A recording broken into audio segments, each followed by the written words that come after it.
Hey Metro, I want to introduce you to a couple of great friends of mine. Everybody, this is Shawn and Teresa Williams. They've been around Metro forever. You guys have served in 100 different ways and you're so involved now.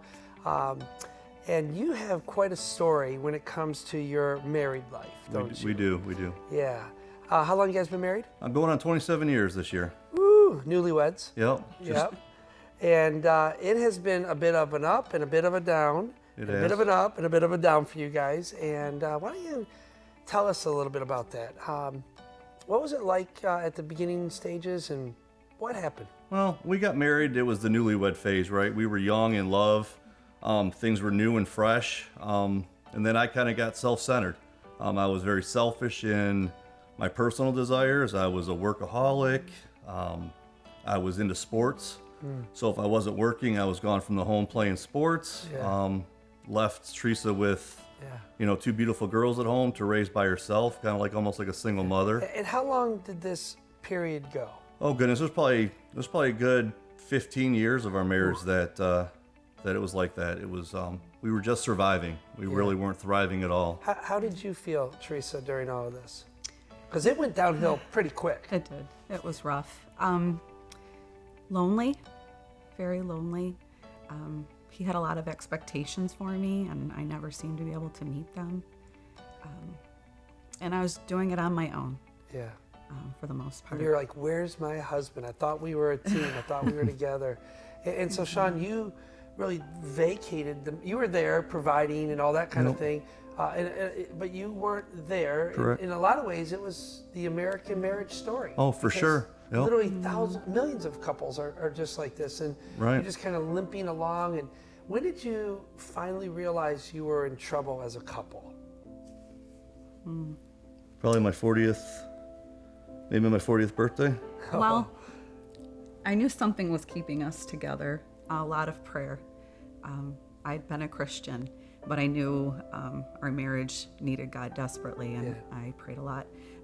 But you were walking with Christ. You were trying to walk with Christ, but Shawn, it wasn't a big deal for you at all. No, it was I was every few months kind of go to church on occasion, but it was always an excuse not to. Golf is on Sunday morning, so course, you can't go to church and golf. So, you can't have one. You got to pick your God. Got to pick your God. Mine was a golf course back in the day. So. Yeah, and so you're praying like crazy. So I'm praying like crazy. Around his 40th birthday, the girls were starting to graduate, and I thought, I'm not sure we're going to make it. So for his 40th birthday, I bought him a watch, and I signed it from your girls, because honestly, I didn't think that we would be together much longer. Wow. So you thought you were running out of time. Yeah. And so how did you get clued into this? What happened was God laid on my heart that I needed to let Shawn lead. He'd been saved a few years earlier, but really hadn't embraced his relationship with Christ. So my daughter told us about Metro. So I visited once with my daughter, and then I invited him because I knew this was where I wanted to be. And I was hoping that he would think the same thing. So we came here. I remember walking into the auditorium and sitting in the back row, because you got to sit in the back row in case you got to make a fast exit. Yeah, that's right. So I remember sitting there and Chad playing and you preaching, and just never felt that in my heart before. I just felt the Spirit of God just stirring in me. I remember it was funny, we were driving in the car, our daughter in the back seat, and I remember saying something to the effect of, hey, I can't wait to go back to church next week. Wow. That was really interesting, and her and my daughter just kind of looked at each other like, oh my gosh, don't say anything. Dad wants to go back to church. Is this really Dad? Yeah. And then it just snowballed from there. Got into serving opportunities and got into life groups and just found a home here.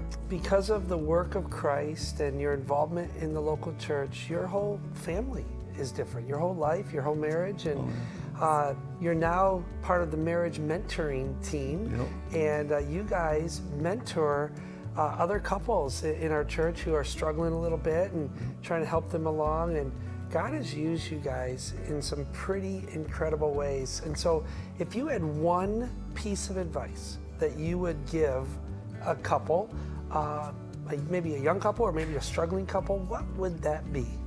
I think that would have to be to put God in the center of your marriage.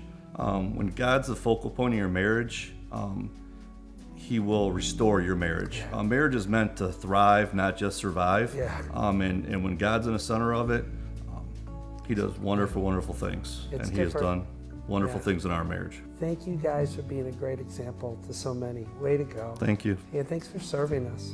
It's our pleasure. Yeah.